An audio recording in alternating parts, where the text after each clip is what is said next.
Sean Hook's Newsmaker Saturday starts now. Thanks for joining us on Newsmaker Saturday. Later in the program, we'll speak with Dr. Richard Carmona, the former Surgeon General, who is heading up some of the activity on dealing with COVID here in Arizona. He's kind of the point person on that. We'll speak with him in a minute. But we're going to begin the program with somebody we have not checked in on in a while, Congresswoman Debbie Lesko, who represents Arizona's 8th Congressional District, which is the west side of Metro Phoenix. Congresswoman, good to see you. Thanks for joining us. I know you've had a bit of a health issue. How are you feeling? You had your gallbladder removed, I think, in September. How are you doing? I'm doing a lot better, and thank goodness. There was a lot of people praying for me, and the prayers worked. So I'm doing much better. Thank you. Well, that's good to hear. That's good to hear. All right, I want to start with a couple of things, obviously, that are happening in Washington. The infrastructure bill that the president did get passed, it passed through the House, the Senate, president signs it. He's selling it right now. You voted against it. Tell me why. Well, the reason that I voted against the $1.2 trillion infrastructure bill was because, for two main reasons. There was a kind of a low percentage that actually went for roads and bridges and things that people would think of as traditional infrastructure. But then also it wasn't paid for. You know, the Biden administration and the Democrats keep saying this is paid for. It was not paid for. Even the Congressional Budget Office said it wasn't paid for. And we're already have a huge deficit, a huge debt, and I just thought it was irresponsible. Now, here in Arizona, though, it means about $5 billion for highways. That's a lot of money. $225 million for bridge replacement, airport upgrades, broadband expansion, Colorado River reclamation improvements, light rail, charging stations for electric vehicles. I don't know if that, if that's government's business to get into that, but at any rate, there are some things in there that people may like, and obviously, I think there were 13 or 14 Republicans who signed on to this thing, right? Well, yeah, there definitely are good things in here. There are things that I support, but the way that it works is legislation is packed with all kinds of things that you like and then things you don't like. And so I usually weigh it out, the pros and the cons. Is there more good stuff in it than bad things? In this case, I thought there was more bad things. And so, if it was a smaller amount and if it just was focused to roads and bridges and things like that, I would have supported it. But it was too much. Enough of it wasn't focused on that, and it added to our deficit and our debt because it wasn't paid for. Okay, well, if you didn't like that, then Build Back Better you must like even less, because the CBO scored it at $1.8 trillion. About $367 billion added to the deficit over the next decade. But that's assuming that the programs don't continue on, like pre-K, all of that stuff. The Wharton analysis found that this would raise the overall cost of the package by about $4.6 trillion. That's the real cost if the programs that are considered very temporary, just to keep the number down, if they're extended, which they likely would be, right? Oh, they likely would be. I mean, it's unrealistic to think you're going to give away things to people for just 1 year and that it's going to stop after 1 year. And the Democrats did that on purpose to try to get the cost down. They just shortened the program length and figured, well, okay, we'll pass it next year. The Republicans, I'm sure, will go along with it, even if they took over a majority in the House. Yeah, no, I don't call it the Build Back Better Act. I call it the Build China Better Back Act. Because when you think of it, just about all of the things in it incentivize and help China. All of the climate change stuff would give all kinds of incentives to build all electric vehicles, to get rid of the post office vehicles that there are now and school bus vehicles and all those things, and making sure that they're all electric. Well, the electric vehicles rely on lithium and cobalt. Who processes that? China. And it's not paid for. Again, this is not paid for. It's irresponsible. It adds, $80 billion to the IRS so they can hire 87,000 more IRS agents to go after people to give them more taxes. It creates amnesty for illegal immigrants.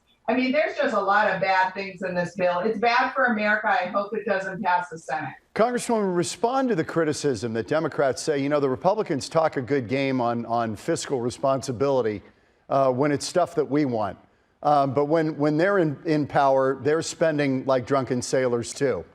Respond to that. Well, I hope that I'm not spending like a drunken sailor. I try to be a fiscal conservative.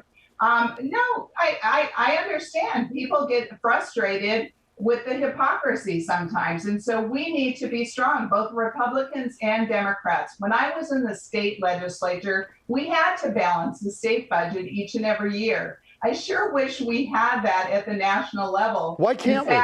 Why can't we? We can. I have co-sponsored the balanced budget legislation, but it needs to pass right now. It's not going to pass. Democrats are in control. I don't know if it would pass when Republicans get in control or not. But well, they had a chance in '94. I mean, there were all kinds of things that Republicans in the Republican Revolution of '94, term limits was one of them. Quickly forgotten once the Republicans assumed power. Hey, I signed that pledge too. I'm for the term limit pledge as well. Okay. So, you know, I'm on the right side. Okay, let's ask you about a COVID response. I'll start with in the United States. I know you're deathly opposed to vaccine mandates. You've been very vocal about that. Where do you think we are in this? We're going to speak to Richard Carmona about the Arizona response later, and he can even speak about the broader response. But how do you think we're handling COVID right now? I feel like the public is starting to move on, but the politicians haven't. Well, you're right. I'm totally against vaccine mandates. Now, I think it should be up to the person if they want to get a vaccine or not. I personally got vaccinated and got the booster, but I don't think the government should force it on people. And that's why I joined in legislation and the amicus brief against the vaccine mandates. So I'm thankful that the courts at least have put a halt to a lot of these vaccine mandates. I don't think they're lawful. I don't think they're constitutional. Now, as far as COVID, it's a problem. And I can tell you firsthand, I have known people that have COVID. I've known people that have died from COVID. I talked to Banner Hospital today. They're at 97% capacity here in Arizona. I talked to Mayo Hospital today, and they are at about 100% capacity. So this is, and it's not just all COVID, it's other things too. Sure. But this is a serious issue, and people can get really sick. And I know that there's strong feelings on vaccine mandates and mask mandates. I'm against both mandates, but I do think people need to be smart and they need to protect themselves. How do you think Arizona has done on this when you look at Arizona against other states? Do you think Arizona has threaded the needle to try to preserve the economy and deal with public health? Or do you think it tipped too much toward saving the economy? No, I think Arizona has done a pretty good job of balancing both. And so we can't shut down the whole economy again. That was disastrous. I mean, then we had to give out a whole bunch of government relief because government shut down businesses. People couldn't work. We can't go back to that. We have to figure out a way to go forward. I think COVID's here, and we're going to have to deal with it from now on out. Unfortunately, I wish the Democrats would be more interested in the origins of COVID. I believe it came from the Wuhan lab, whether it was accidental or intentional, I don't know. But there's a lot of evidence, I believe, that it came from China. Let's pivot to the border. This situation that Arizona, we're looking at 2 million interdictions on the border this year. That's a 30-year high. It seems that this is going on and nothing is changing. It just keeps going and going and going. What's the deal? It's a total disaster. I talked to the Yuma sheriff today, Sheriff Wilmot in Yuma, and he said they're averaging about 1,000 illegal immigrants a day that they're processing down in the Yuma sector.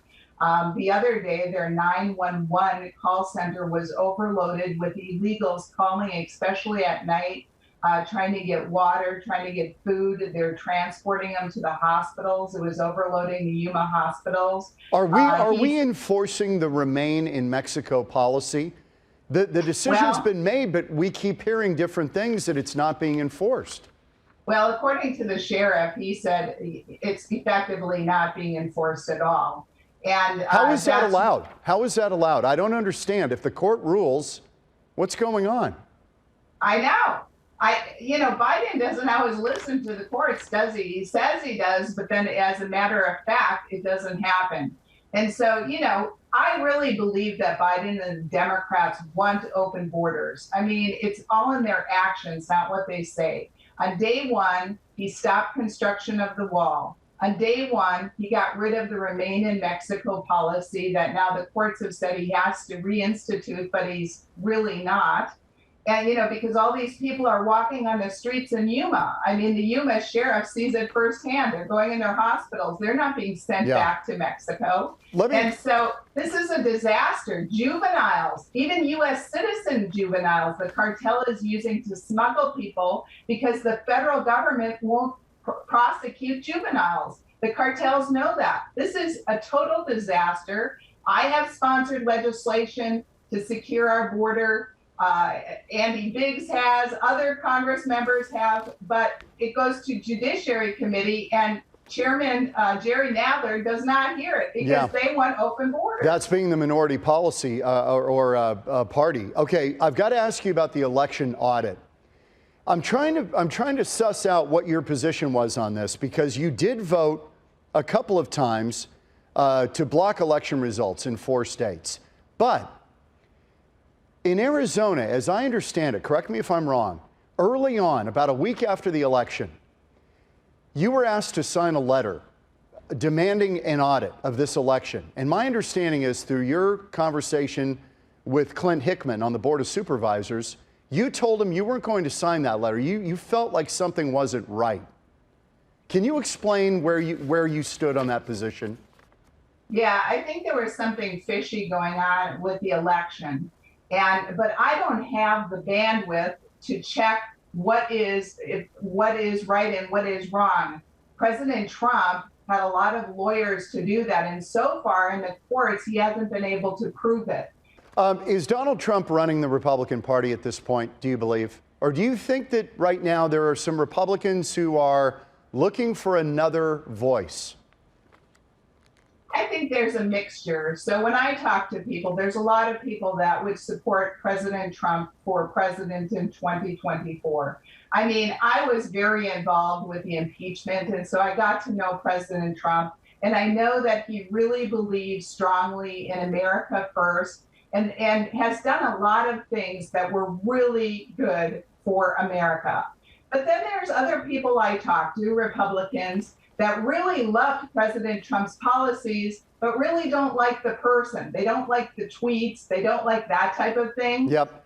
If I would give him advice, I would say, hey, cool it on the negative tweets and the personal attacks. Well, he can't do it now because he's been deplatformed. Well, and I don't think he's going to listen to me or anyone. Okay, one more thing. January 6th. You condemned it, but in the end, you voted not to have the House start investigating this whole thing and the origins of it, because you thought it would become too political. Yeah. No, that was a really bad day for America. Now, I think that a lot of the people there just had really good intentions. They didn't have any ill will. But I think there were some bad actors that planned this. They were prepared for it, and those people have been prosecuted. Now, I don't think it's fair that they're stuck in jails and solitary confinement. I mean, that's just not right. But it needs to go through the regular judicial system. Do you think any of your colleagues in the House from Arizona share any culpability in how this all began? No, I don't believe any Congress member shares any culpability in the January 6th. I think there's a lot of high emotions. Does the president? No. You don't think, I mean, the argument is that he set the tenor of doubting the election results. He was very strong about it and set the wheels into motion for what happened on January 6th.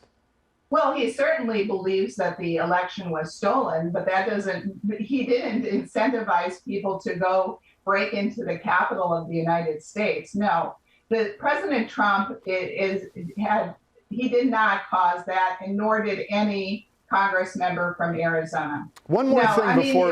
it was bad. And I knew, actually, I was on a TV interview the week before saying something was going to go down. But I really thought it was going to be once people saw that Biden was going to be elected, that then they would surround the whole building. I never thought in a million years that the U.S. Capitol would be broken into. I thought they would have secured that. Wow, that's very interesting. Okay, one more thing.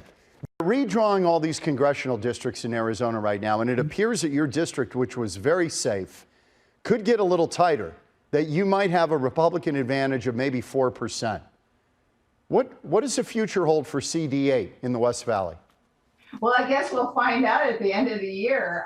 They're supposed to have the maps done when December 22nd, and then I've been told that there's going to be lawsuits. If the Democrats are mad, they're going to sue. If the Republicans are mad, they're going to sue.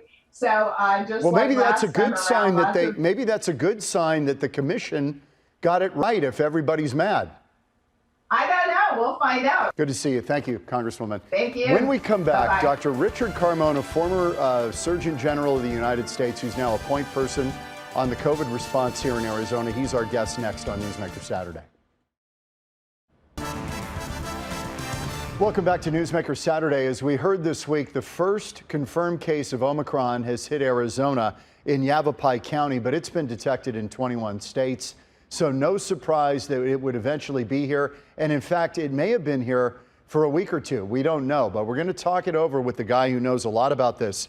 Dr. Richard Carmona is a former U.S. Surgeon General appointed by George W. Bush in 2002, and he is right now currently the leading COVID-19 advisor with the Arizona Department of Health Services. Good to see you again, my old friend. We go back many, many years back to Tucson. Oh, nice to see you, John. It's good to see you. Okay, as of the end of the week, hospitals are maxed out in Arizona. Just give us a status, kind of the 30,000-foot look at where we are right now. Well, we have these discussions pretty regularly, almost on a daily basis, where we're looking at the information. The hospitals are stressed. We're very concerned because they're running at capacity. And even more than capacity, the staff are burned out. We've been essentially at combat for 2 years, John. And cases are still going up, not surging as much as they did last year, but we're running about 300 cases a day, that are coming in. And with limited capacity, we're doing everything we can to get people vaccinated, take mitigation measures, do everything they can to reduce the risk of transmitting the infection. Earlier in your career, you were the head of critical care at Tucson Medical Center, so you know this well. Has the protocol changed on how we treat people right now? Because early on it was put them on ventilators, and now it sounds like ventilators, except in the very worst cases, is not a good idea. Well, ventilators are always a last resort. You know, we give supplemental oxygen, you try and reduce inflammation, you do what they call pulmonary toilet, have respiratory therapists working with patients. But when their oxygenation drops and all of those other non-invasive measures have not worked, then we would consider a ventilator. And right now, ventilators are, not readily available. There's a few in each community, but we're really running up against a limited amount. And even more importantly, not enough respiratory therapists, not enough nurses. So even though we could count a lot of beds, they're not staffed, John. So that concerns us. And as of yesterday and this morning, we had another big meeting at the state level looking at contingency planning as we move forward. There's been a big push, as you know, to get everybody vaccinated. Yes. But do you think in retrospect it may have been a mistake to push some of the healthcare people who've been on the front lines from the beginning, to push them into vaccines, and then some of them said as conscientious objectors, they just weren't comfortable with it, they quit. So now, in a field already stressed, we lose more people. Yeah. John, your point is well taken. And if you look at our country, 50 states, it really started to look to me over a year ago as the disunited states, where each state was approaching this differently. There was a lot of, information provided online that was incorrect and drove people to think they were safer than they were, or encouraged them to take drugs that were not really validated for that purpose. And then, the fact is that we are in a democracy, and the perils of a democracy are the individual has a right to make decisions. And unfortunately, sometimes those decisions impact on the health, safety, or security of a larger population, a family, a community, a state, and a nation. And so that's what we're up against now. So we've done everything we can to inspire, to incentivize, to make it easy for people to get vaccinations. We've had mobile units go to the remote areas. We've targeted our senior population, and nearly 100% of our senior population have been vaccinated. But nevertheless, in our state, we're still running about 40% that are not vaccinated, and for various reasons. So when we break up health vaccine hesitancy, we'll see people who are challenged because of language barrier, challenged because of educational barrier, fear that they're uncertain because they're getting so many mixed messages. And then we have a smaller population of people who just feel it is their right to refuse for a whole host of reasons. We've done everything we can to reach to every one of those groups to try and change their minds and get them vaccinated, because it's not only helping them, it's helping the family, the community, the nation, and it helps us with our economic recovery. The sooner we get this behind us, businesses can open, we can, our economy can thrive once again, all of our tourism, which has been blunted because of this. So those are all of the things that we're looking at, John. Dr. Carmona, of the 40% who don't want to get the vaccine, how many of those folks do you suspect have already had COVID? They've got so-called natural immunity, and if they have had that, how effective is that against Omicron or Delta? Yeah. Well, we're still learning a lot about Omicron, and the fact is that we do know that Delta is the predominant strain that's circulating around the country and the state, and that our vaccine is very effective against it. And again, remember, the vaccine doesn't guarantee you won't get infected, but it does pretty much protect you from being hospitalized, on a ventilator, or dying. Just like flu vaccines. They can be very effective, but there's still cases where people, get infected. So that's why we're encouraging everybody to get vaccinated. It's safe, it's efficacious, and it really can help us to recover as quickly as possible, John. Dr. Carmona, do you suppose that this Omicron, the early stuff that's coming out, is that it may be more transmissible than Delta? Highly transmissible, but not nearly as serious. The stuff coming out of South Africa seems to suggest that the cases are mild. Would that suggest that the COVID virus is getting less troublesome as it mutates? And that would be a great thing. John, it would be wonderful. However, the comments that are given are relatively small populations, so we really don't know for sure. It's probably going to take another week or two of the clinical data coming in from around the world, as well as some of the information that's going to be generated by laboratories that are actually testing the virus in a test tube, if you will, and watching how it works. So right now, what you said is true. There are some suggestions, but we don't know for certain. We do know that this variant has many more mutations, and some of them involve what's called the spike protein, which suggests that it could be problematic.